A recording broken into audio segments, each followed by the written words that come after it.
की कथा का वक्ता कौन हो, उसकी पात्रता का वर्णन किया गया है भागवत जी के महात्म के 6वें अध्याय में। कौन भागवत जी पे प्रवचन करे, भागवत जी की कथा कहे कौन। और रास लीला के लिए विशेष एक विशेषता प्राप्त होनी चाहिए, तब वो रास लीला की कथा कह पाएगा, अन्यथा नहीं। स्वामी हरिदास जी महाराज वृंदावन वाले, उन्होंने लिखा है, हिंदी में बना दिया। देखो, भागवत जी का जो प्रवक्ता हो, भागवत जी का जो कथाकार हो, उनके लिए पात्रता है, योग्यता है क्या? वै विरक्तो वैष्णवो विप्रो वेद शास्त्र विशुद्धिकृत दृष्टांत कुशलो धीरो वक्ता कार्योति निष्पृह। ये भागवत जी के प्रवक्ता का लक्षण है। और भागवत जी की जो कथा है, रास लीला की कथा, इनके लिए क्या योग्यता होनी चाहिए? तो स्वामी हरिदास जी महाराज ने लिखा है कि प्रथम भागवत भक्त मुख भगवत वाणी, द्वितीय आराधे व्यास आस भक्ति नवभांति बखानी, तृतीय करे गुरु समझ दक्ष सर्वज्ञ रसीलो, चौथे होए विरक्त पंचम भूले देह सुधि, तब छठे राशि की बारी। 6वें स्टेज पर तब आपको रासलीला कथा कुछ समझ में आ पाएगी। कल हम लोगों ने श्रवण किया कि गोपियां विलाप की हैं, और भागवत जी में लिखा कि गोपी विरह गीत, विलाप को गीत लिख रहे हैं। ये भागवत जी की कथा है। विलाप को रोना लिखा जाता है, विलाप माने ही रोना होता है, लेकिन इसमें जानते हो लिखा है गोपिका विरह गीत, गीत है ये, रोना गाना हो गया है। हरे इन मस्तों की बस्ती में, ये है भैया, ये भागवत जी की कथा है। यहां तो रोने को गाना बना दिया गया है।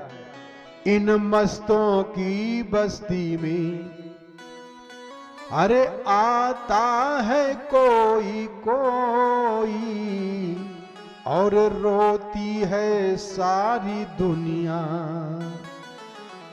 रोती है सारी दुनिया, हर गाता है कोई कोई, इन मस्तों की बस्ती में। जरा और सावधान हो जाएं, भागवत जी के विलाप को गीत लिखा है। हमने पहले कहा कि इनको लिपिबद्ध किया है गणेश बाबा ने। व्यास जी बोले हैं, बोले जरूर हैं, लेकिन कहे हैं कि महाराज आप समझ के लिखिएगा। इससे प्रमाण मिलता है कि अगर साधारण मानवीय बुद्धि होती तो वो भी लिख देते कि हाँ भाई विलाप है ये, लेकिन विलाप नहीं लिखा, गीत है। और भगवान अंतर्धान हुए। जब अंतर्धान हुए हैं तो गोपियां वृक्षों से पूछी हैं, जैसे भगवान राम ने त्रेता में पूछा है, कहा है खग मृग हे। क्या लीला है भगवान की। अच्छे अच्छे विद्वान, अच्छे अच्छे देवता झिरखिरी न पावे, ये कथा है। वो परात्पर पूर्णतम ब्रह्म जो सगुण साकार बनकर के आए हुए हैं, जो अनंत अनंत लोकों के, अनंत अनंत जीवों के, अनंत अनंत कर्मों को जानने वाले हैं, वो भगवती सीता का अन्वेषण कर रहे हैं। और अन्वेषण करते हुए वृक्षों से, पशु पक्षियों से पूछते हैं, कहा है खग मृग हे, अरे मधुकर श्रेणी तुम देखी, सीता मृग नयनी। और यहां भागवत जी में गोपियां भगवान को ढूंढ रही हैं। जरा ध्यान देना, सावधान हो जाना। कथा बड़ी बहुत रहस्यात्मक है, बहुत रहस्यात्मक है। वहां भगवान भगवती को ढूंढ रहे हैं और यहां भगवती भगवान को ढूंढ रही हैं, वृक्षों से पूछ रही हैं। लीला बड़ी जबरदस्त है। और तब रोई हैं। आचार्य प्रवर श्री सुखदेव जी महाराज ने पकड़ लिया और राजा परीक्षित को बताया कि राजन, ये गोपियां क्यों रो रही हैं?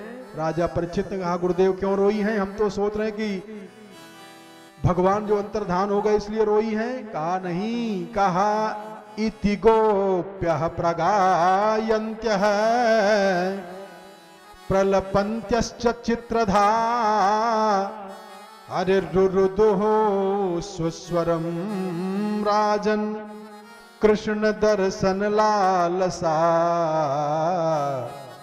कृष्ण दर्शन लालसा। भगवान श्री कृष्ण का दर्शन पाने के लिए रो रही है।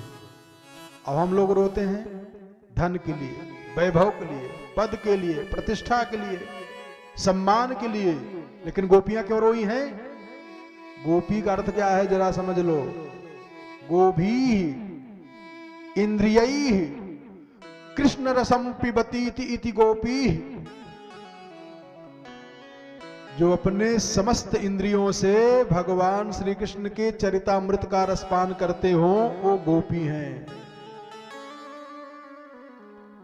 कहते हैं भगवान जब प्रकट हुए तो 8 प्रकार की गोपियों का वर्णन किया गया है। एक गोपी भगवान को तिरछे देख रही है और गुस्सा कर रही है, कभी ज्यादा कुछ बोल दूं तो कहीं चले न जाएं। और एक गोपी भगवान को देख करके आंख बंद कर लेती है, गदगद हो जाती है, कब चाहे रहो चाहे जाओ, अब तो अपने हृदय के मंदिर में मैंने आपको स्थापित कर लिया है, आंख खोल नहीं रही है, अब निकल जाओगे तो कष्ट होगा। ऐसे ऐसे गोपियों ने अपना अपना सब विचार किए हैं। इसके बाद गोपियों ने कहा कि हे श्याम सुंदर, मैं कुछ कहना चाहती हूं। कहा कहिए।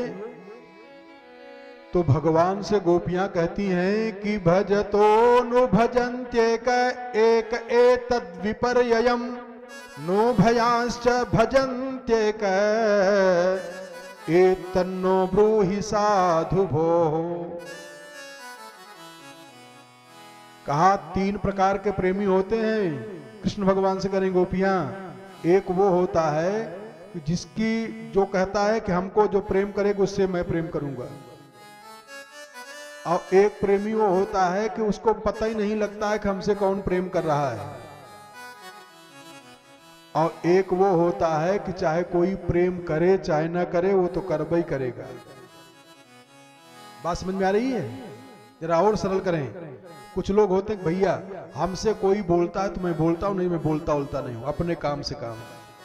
दूसरा कहता है कि भाई अगर हमसे चाहे कोई बोले चाहे ना बोले हम तो उससे बोल देते हैं। और एक ऐसे भी होते, कहा भैया हम तो फालतू किसी से बातें नहीं करते, आते लोग हमें अवॉइड कर देते, घटो भाई हमसे बात नहीं करना है। तो गोपियां कह रही कि आपकी श्रेणी क्या है नाथ? आप कैसे हो कि जो आपसे प्रेम करता है उससे आप प्रेम करते हो, कि आप उस किस्म के हो कि आपसे कोई प्रेम करे आपको पता ही नहीं लग पाता है कि हमसे कोई प्रेम करा है, आपसे कोई मतलब ही नहीं है। अथवा और तीसरा तो बड़ा कठिन है, बड़ा है कि आप सबसे प्रेम करते रहते हो। तो भगवान ने कहा मिथो भजन्ति ये सख्य स्वार्थई कांत्योद्यमा हिते। देवियों आप गलत कह रही हो, हम तो ऐसे हैं कि कोई हमसे प्रेम करे चाहे न करे मैं तो सबसे प्रेम करता ही रहता हूं। भगवान कह रहे हैं ये भगवान का स्वभाव है, भगवान के आदत में है ये। कोई उनको माने चाहे ना माने लेकिन भगवान सबको मानते रहते हैं। कोई भगवान के मंदिर में जाए चाहे ना जाए लेकिन भगवान उसके घर में हमेशा जाते ही जाते हैं। भगवान को कोई भोग लगाए या ना लगाए लेकिन भगवान भूखा सोने नहीं देते हैं। ये भगवान की भगवत्ता है, प्रेम है। तब महारास हुई है, महारास हुई है। और ध्यान देना उस महारास में भगवान शंकर जी भी आए हैं, महादेव आए हैं, कामार्य आए हैं, त्रिपुरारी आए हैं। तो जान लेना बड़ी पवित्र लीला है। और रासलीला में रासलीला की कथा कहते कहते सुखदेव जी महाराज की शब्दावलियां नृत्य करना शुरू कर देते हैं।